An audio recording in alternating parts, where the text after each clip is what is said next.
Hi friends, welcome to EG Cinema, sponsored by King of Share Market and MLA Varanasi Surya. Zero budget కాన్సెప్ట్లో సినిమాలు చేసే టెక్నీషియన్స్కి post ప్రొడక్షన్లో చాలా problems వస్తాయి.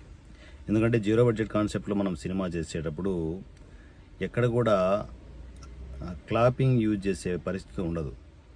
ఎందుకంటే ఏదో ఒక గలీలో చేస్తున్నాం అనుకోండి, అక్కడ మన క్లాప్ యూజ్ చేస్తే ఆటోమేటిక్గా చుట్టుపక్కల వాళ్ళు ఈ సినిమా అనే భ్రమలో కమర్షియల్గా ఆలోచన చేసి మాకు ఇంత కావాలి అంత కావాలని డిమాండ్ చేయొచ్చు. కొంచెం తీటగాళ్ళు ఎవరైనా ఉండి పోలీసులకి ఏదైనా ఇన్ఫామ్ చేస్తే నేరుగా పోలీస్ వ్యాన్లు వస్తాయి.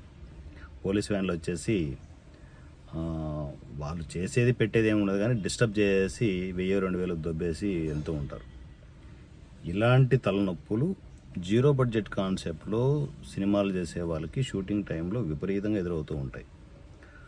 అలాంటి టైంలో మనం ఏం చేస్తామంటే, ఒక ఐడియా ప్రకారం మనకు ఆ తెలివితేటలు ఉంటే ఒక ఐడియా ప్రకారం ఆ సీన్ ఏంటి అనేది ఏ రోజుకు ఆ రోజు షూట్ అయిపోయిన తర్వాత ఒక ఫోల్డర్లా క్రియేట్ చేసి దాంట్లో పడేసి ఒక సీన్ నెంబర్ వేయడమో, లేకపోతే ఆ కంటెంట్ మెన్షన్ చేసి ఒక ఫోల్డర్ క్రియేట్ చేయడమో చేసుకోవాలి. సో మాకు అలా కూడా పరిస్థితి లేదు. మేము ఏ రోజుకు ఆ రోజు షూట్ చేసినవి అంటే వితౌట్ క్లాపింగ్, వితౌట్ ఎవ్రీథింగ్, మనము ఆలోచించని పరిస్థితుల్లో ఉంటాం. ఓన్లీ కంటెంట్ క్యాప్చర్ చేసి అక్కడ పెట్టేస్తూ ఉంటాం. అలా ఫోల్డర్స్ అన్నీ క్రియేట్ చేసిన తర్వాత ఏ సీన్ ఎక్కడ ఉంది అని తెలుసుకోవడానికి నాకు దగ్గర 15 days టైం పట్టింది. ఫోల్డర్స్ అన్నీ నేను రీసెట్ చేయడానికి. రీసెట్ చేసాం, బాగుంది. వాటిని మళ్ళీ ఆర్డర్లో పెట్టడానికి ఇదంతా పోస్ట్ ప్రొడక్షన్లో చాలా పెద్ద హెడేక్ అవుతుంది. కానీ మనకు ఆ ప్యాషన్ ఉండి అదొక ఛాలెంజ్ లాగా తీసుకుంటే పెద్ద విషయం కానే కాదు. సో ఇప్పుడు నేను గుండు బాస్ ప్రాజెక్ట్ చేస్తున్నాం కదా, దానికి ఇలా ఫోల్డర్స్ అన్నీ క్రియేట్ చేసి కంటెంట్ ఆ ఫోల్డర్ మీదనే, ఆ ఫోల్డర్ నేమ్ దగ్గర మొత్తం అంతా రాసి ఎక్కడికక్కడ ప్లాన్ చేసిన తర్వాత వాటిని అసలు ఫస్ట్ సీన్ ఏంటి, సెకండ్ సీన్ ఏంటి, ఆర్డర్ వైజ్ పెట్టుకుంటూ వెళ్ళడానికి నాకు తెలిసి మా రమణ నేను కూర్చుంటే ఒక 15 days టైం పట్టింది. ఇప్పుడు పూర్తిగా గుండు బాస్ ఒక షేప్లోకి వచ్చింది. ఇది కూడా ఫస్ట్ వర్షన్ మాత్రమే అనమాట షేప్ రావడం. సో దాన్ని మళ్ళీ రీసెట్ చేసుకుంటూ మళ్ళీ సింగిల్ లైన్ ఆర్డర్, ఇప్పుడు మనము ఆర్డర్ వైజ్ పెట్టుకుంటూ వచ్చాం కదా, దాన్ని సింగిల్ లైన్ ఆర్డర్ మళ్ళీ ఫ్రెష్గా రెడీ చేసి ఎక్కడైనా సీన్స్ మనం ఇంజెక్ట్ చేయాల్సి ఉంటుందా, ఇవన్నీ ప్లాన్ చేసుకోవాల్సి ఉంటుంది అనమాట. ఈ 15 days పీరియడ్లో ఒక ఆర్డర్ అంతా ప్లాన్ చేసి ఒక సెటప్లోకి వచ్చిన తర్వాత మిగతా కొన్ని సీన్లు ఉంటాయి. ఈ సీన్ ఎక్కడ పెట్టాలి అనేది ఒక క్లారిటీ వస్తుంది. సో ఆ క్లారిటీ వచ్చిన తర్వాత ఆ సీన్లన్నీ, ఆ ప్లేస్మెంట్ అన్నీ చేసిన తర్వాత ఇప్పుడు ఎడిట్ స్టార్ట్ చేయాల్సి ఉంటుంది. ఇంతవరకు రష్ పెట్టుకుంటూ వచ్చాం. టోటల్ రష్ అంతా పెట్టుకుంటూ, అంటే ఏవైతే మనం అనుకుంటామో అవి ఫైనల్ షార్ట్స్ ఉంటాయి కదా, అవన్నీ రష్ పెట్టుకొని చాలా జాగ్రత్తగా అన్ని స్టెప్ బై స్టెప్ అన్ని ప్లాన్ చేసి కుదిస్తూ ఒక స్టేజ్కి తీసుకొస్తే ఒక 15 daysకి, అంటే ఈరోజు దగ్గర 15 days అనుకుంటా, ఆ టైంకి ఫస్ట్ వర్షన్ ఆప్షన్ ప్రాసెస్ వచ్చింది. వీటిలో మరలా అడ్జస్ట్మెంట్లు ఉంటాయి. మనము ఆ కంటెంట్ క్లియర్గా తెలిసి, స్టోరీ మనకు క్లియర్గా తెలుసు కాబట్టి ఎక్కడ ఏం చేయాలి ఏంటి అనేది ప్రిపేర్ అయిపోయి పూర్తిగా ఒక ఆర్డర్ పెట్టుకోవడానికి నాకు తెలిసిన వరకు 20-25 days టైం తీసుకుంటుంది. 20-25 days టైం తీసుకున్న తర్వాత వాటిని సీన్ వైజ్ ఎడిట్ చేసుకుంటూ, అంటే రఫ్ ఎడిట్ అనొచ్చు, లేదంటే ఆల్మోస్ట్ ఫైనల్ ఎడిట్ కూడా చేసుకోవచ్చు. మనం రఫ్ ఎడిట్ చేసి ఇదంత అవసరం లేదు. ఫైనల్ ఎడిట్ కట్ చేసుకుంటూ వాటిని ఎఫెక్ట్ చేసుకుంటూ, ఏదైనా ర్యాంప్ షాట్స్ ఉంటే ర్యాంప్ షాట్స్ కానీ ఇట్లాంటి ఎఫెక్ట్లన్నీ వేసుకుంటూ ముందుకు వెళ్తూ ఫైనల్ స్టేజ్కి రావడానికి నాకు తెలిసినంత వరకు ఇంకొక 20 days టైం తీసుకోవచ్చు. జీరో బడ్జెట్ కాన్సెప్ట్లో టైం తీసుకుంటుంది. ఏది షూటింగ్ టైం కావచ్చు, పోస్ట్ ప్రొడక్షన్ టైం కావచ్చు, ఏదైనా కూడా టైం తీసుకుంటుంది. కానీ ఎండ్ ఆఫ్ ద డే మనం వచ్చేటప్పుడు ఫస్ట్ కాపీ తీసుకునే టైంకి మనకు భయం ఉండదు. జీరో బడ్జెట్ కాన్సెప్ట్లో ఎటువంటి భయం ఉండదు. ఎందుకంటే ఒక మంచి కంటెంట్ తీసుకున్నాం, కంటెంట్ స్ట్రాంగ్గా ఉంటే చాలు. ఇదొక్కటే, కంటెంట్ మీదనే నమ్ముకొని మనం జీరో బడ్జెట్ కాన్సెప్ట్లో ప్రాజెక్టులు చేయాలి. సో వన్స్ కంటెంట్ స్ట్రాంగ్గా ఉండి మనం టైం తీసుకున్నా పర్లేదు, కొంచెం జాగ్రత్తగా ముందుకు వెళ్తే ఎక్స్ట్రాడినరీ అవుట్పుట్ తీసుకోవచ్చు. సో భయం ఎందుకు ఉండదు అంటే మనం బడ్జెట్ పెట్టలేదు. బడ్జెట్ పెట్టినప్పుడు వెనకల వడ్డీలు, అప్పులు ఇలాంటి టెన్షన్స్ ఉండవు. ప్రశాంతంగా విపరీతమైన ప్యాషన్తో మనం కూల్గా చేసుకుంటూ వెళ్తుంటాం. ఇప్పుడు మనవి 3+1 అంటే 3+1 4 ప్రాజెక్ట్స్ నేను షూట్ కంప్లీట్ చేసి రెడీగా ఉన్నాను. ప్రతిదీ నేను ఈ టోటల్ ప్రాజెక్టులన్నీ ఒక లైనప్కి వచ్చేంతవరకు షూట్స్ పెట్టే ఆలోచన లేనే లేదు.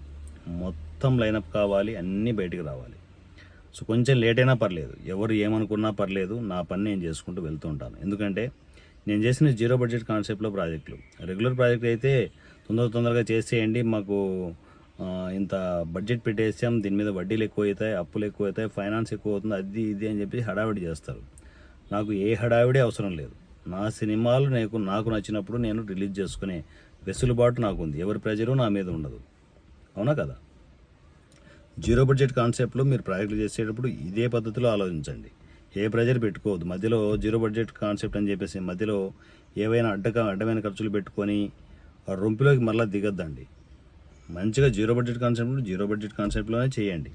అర్థం కాలేదు నేర్చుకోండి. ఎడిటింగ్ అర్థం కాలేదు, ఎడిటింగ్ నేర్చుకోండి. సోషల్ మీడియాలో బోచెడు వీడియోలు ఉన్నాయి మీరు ఎడిటింగ్ నేర్చుకోవాలనుకుంటే. సాఫ్ట్వేర్లు బోచెడు ఉన్నాయి. మొన్న నాకు అర్థం కాకపోతే నేను ఏం చేశాను, వీడియో పెట్టాను, ఇదిగో ఇట్లా సాఫ్ట్వేర్ ఇన్స్టాల్ చేయాలి, నా ఫ్యామిలీ మెంబర్స్ సపోర్ట్ చేయండి అని. సపోర్ట్ తీసుకోండి, తప్పేముంది. మన ఫ్యామిలీ మెంబర్సే కదా, మన కోసమే. మనలాగా ప్యాషన్తో ఉన్న వాళ్ళు 100 మంది ఉంటారు. సపోర్ట్ అవుతారబ్బా. నాకు ఒకటే రోజులోనే ఆ ప్రాబ్లం సాల్వ్ అయ్యింది. ఎలా అయింది? నేను ఒకరిని అడిగాను. అడగడంలో సిగ్గుపడద్దండి. మీకు రాని విద్యని పక్కవాడికి వచ్చి ఉంటుంది. అన్నీ నీకు రావాలనే రూల్ లేదు. నీ బలం ఏంటి?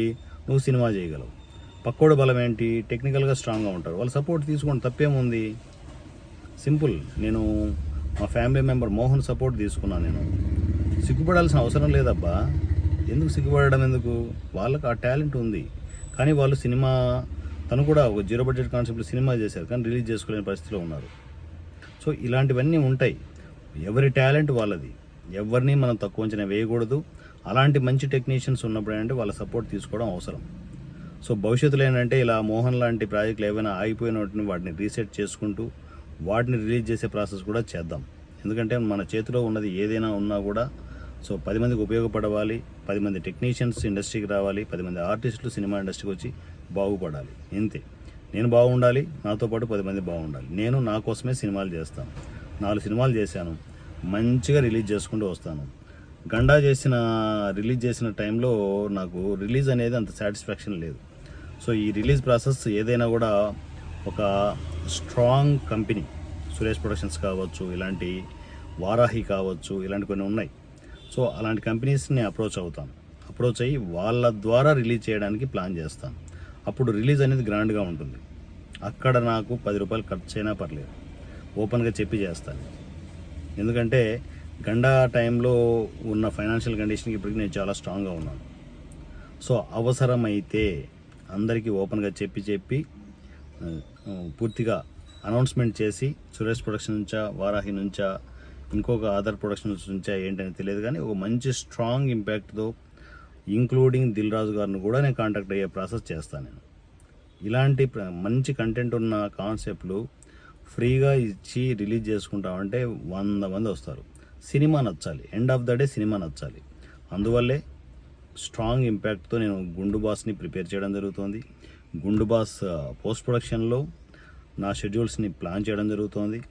సో చాలా జాగ్రత్తగా గుండు బాస్ని మనము ఒక ఎక్స్ట్రాడినరీ రిలీజ్ కోసం ప్లాన్ చేసుకోవడం జరుగుతుంటుంది. దీనికి టైం తీసుకుంటుంది. టైం తీసుకున్నా స్ట్రాంగ్గా వస్తాను నేను. సో నా అంత స్ట్రాంగ్గా మీరు జీరో బడ్జెట్ కాన్సెప్ట్లో సినిమాలు చేయగలిగితే టెన్షన్స్ లేని సినిమాలు చేయొచ్చు. ఎవరి టెన్షన్స్ లేకుండా ఒక మంచి కంటెంట్తో సినిమాలు చేసుకుంటూ వెళ్తే సక్సెస్ అనేది ఎప్పుడో ఒకసారి వస్తుంది. మనం దాని గురించి వెయిట్ చేయాల్సిన అవసరం లేదు. మన పని మనం చేసుకుంటూ వెళ్దాం. సో గుండు boss present first stage single line order prepare చేయడం జరిగింది. మొత్తం అంతా రెడీ అయిపోతే షేప్ వస్తే ఇంకా కొన్ని సీన్లు నేను దాంట్లో అడ్జస్ట్మెంట్ చేయాల్సి ఉంది. అవన్నీ అడ్జస్ట్ అయిన తర్వాత ఫస్ట్ వర్షన్ షేప్ వస్తుంది. వాటిని నేను ట్రిమ్ చేసుకుంటూ వచ్చే ప్రాసెస్ జరుగుతూ ఉంటుంది. కొంచెం ఓపిక పట్టండి ఫ్యామిలీ మెంబర్స్ అందరూ, తప్పదు. ఓపిక ఉండాలి. ఓపిక ఉన్న వాళ్ళే జీరో బడ్జెట్ కాన్సెప్ట్లో అద్భుతాలు చూస్తారు. ఓపిక లేని వాళ్ళు ఎలాగూ వాళ్ళు బయట పనులు చేయలేరు, ఇక్కడ ఉండలేరు, ఓవర్ కామెంట్లు చేసుకుంటూ కూర్చుంటారు. వాళ్ళ వల్ల ఎవరికి, ఇంక్లూడింగ్ వాళ్ళకు కూడా ఎటువంటి ఉపయోగం ఉండదు. సో నా ప్రాజెక్టులు నాకు నచ్చిన విధంగానే జరుగుతూ ఉంటాయి, నచ్చిన విధంగానే నేను అప్డేట్ ఇస్తూ ఉంటాను. నా పేరు Varanasi Surya. I'm from easy cinema. Thank you so much.